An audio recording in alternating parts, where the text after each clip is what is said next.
Let's now get some reaction. In its response to the release of the fourth part of the state capture report, the Democratic Alliance is calling for criminal prosecution of former ANC members and the party's deployees to state-owned enterprises. To unpack this further, we're joined now by DA Public Enterprises spokesperson Ghaleb Cachalia.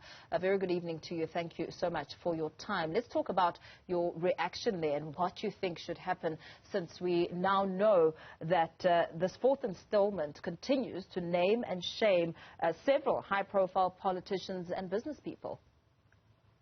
Not only does it do that, but it does so using language that is, shall we say, unrestrained, to say the least. It is extremely clear and scathing about what has happened. It makes the outburst by Busi Mavuso in the Scopa committee look like a walk in the park. This is serious stuff, and it comes from the mouth, if you like, of our current Chief Justice. And it is absolutely clear that prosecutions need to happen. There have been over almost 1,500 people implicated, but not one prosecution yet. The legal eagles of our country need to be resourced properly, and they need to be told to move in a direction to prosecute and ensure that we do three things, and one of them is extremely important. We have to fix the past, which is what this is about, so that we can secure the present and ensure the future. Those things are inextricably linked.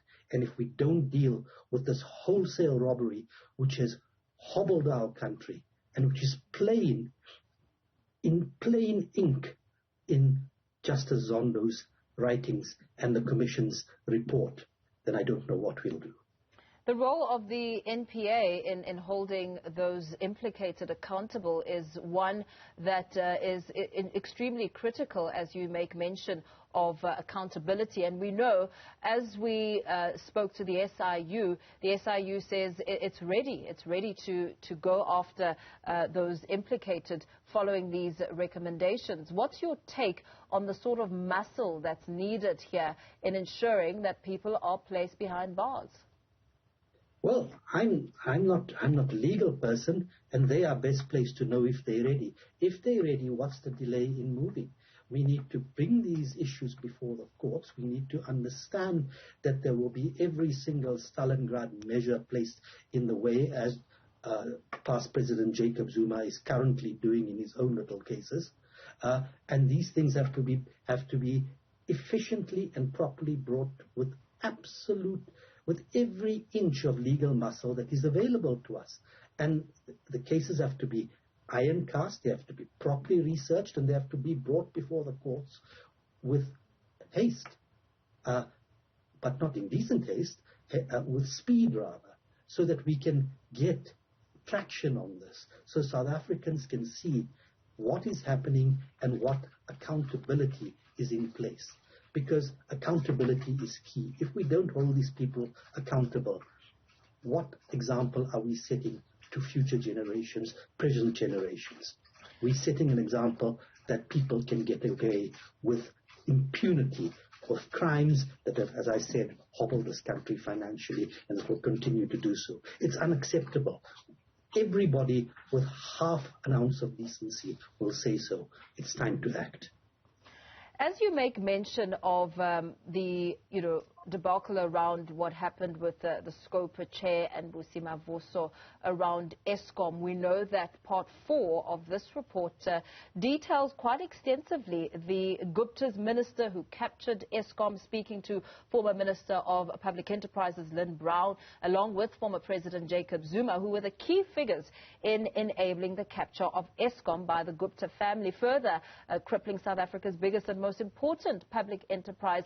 And South Africans continue to bear the brunt. And, of course, it brings to question what needs to happen now. Does the Eskom board have the capacity to right the wrongs of the past?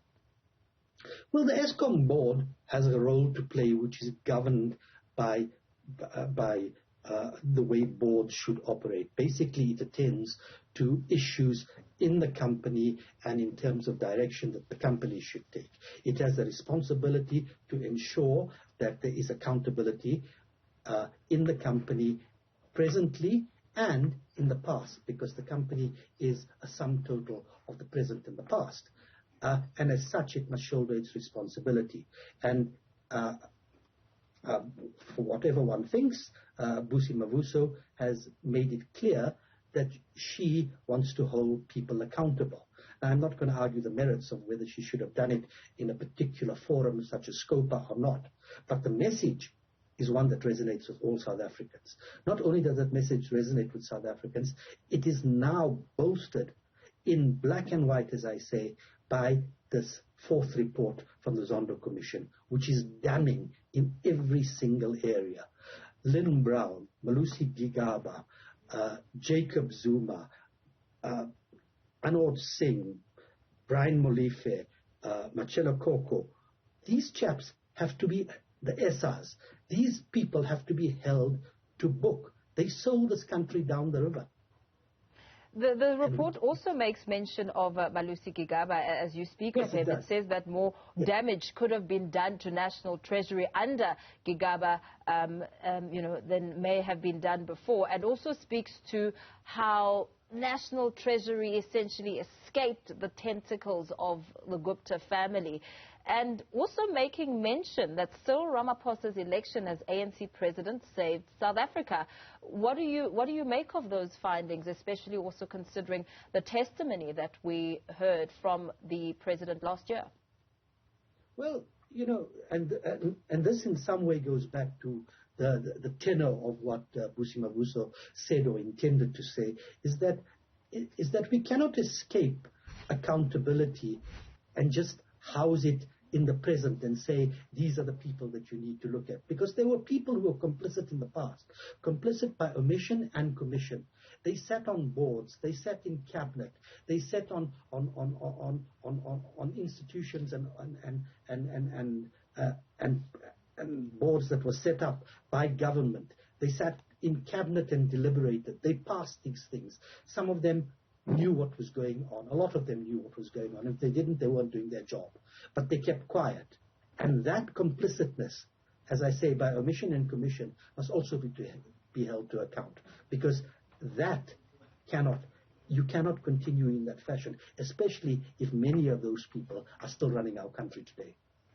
And with the recommendation to also ensure that charges are instituted against members of the controversial Gupta family, Tony Gupta mentioned there, where do you think, government and government agencies now need to start drawing their attention on when it comes to tracking the Guptas and making sure that there is some sense of accountability? Well, that lies between the rock and the hard place, the rock of legal consultation and bilateral agreements between countries, and the hard place of trying to get some people who are as slippery as eels to be brought to book. It will be a tall order, but it needs to be attended to, and it needs to be attended to with every single ounce and fiber in the body of our legal and people and those in DIRCO who will no doubt assist in this regard, or should assist in this regard.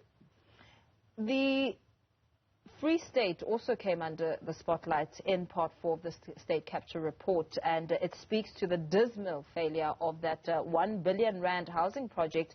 Many money put aside to construct these thousands of low-cost housing that were never built. Also speaking to some form of accountability there. There certainly has to be. And as I say, not only does there have to be accountability in Eskom and in Transnet, which are two huge ones. We have to look at accountability as to what happened in Denel. We have to look at what is happening in Denel because we are now in a new phase. We're in a phase of the penny having finally dropped, that we need some sort of public-private partnership, some public sector investment to assist where we have failed in the past in our state-owned enterprises. But the new new agreements, the new what's the word, tenders, if you like, and contracts need to be open to public scrutiny in a way that it's never been before. When I sit in committee and I sit before the minister, or the minister sits before me because I'm in committee, he's appearing there, and I ask for transparency, I'm given the same refrain each time. I'm told, this is sensitive commercial information and we can't be releasing it at present, and it never gets released. And under the guise of that, over some 20 years, we have seen the robbery and the stealing of our country. So that transparency has to be absolutely crucial. And yes, in every respect, whether it's Transnet, whether it's Denel, whether it's Alex Core, and whether it's about the shenanigans in the Free State, it all has to happen. And very lastly, before we let you go, as you take stock of what the fourth installment of the State Capture Commission of Inquiry report details, what questions are still looming in your mind when it comes to expectations on some of the revelations that we heard through the entire Zondo Commission, and your expectations for the final installment of this report? I'll have to, the report's hot off the press. I've given it a cursory read. I'll have to go through it with a fine-tooth comb. Yeah. In terms of expectations, certainly my major expectation is that prosecutions now take place. But that's at a high level. Once we have gone through this in great detail, we will make the granular comments that are necessary. I'm afraid I'm not in the position to do that just now. Absolutely, that's fine. Thank you so much for your time and weighing in on this discussion as DA Public Enterprises spokesperson Ghaleb Cachalia speaking to prosecution. Prosecution really seems to be the operative word when it comes to the responses around the fourth installment of the State Capture Commission of Inquiry. Accountability is certainly needed.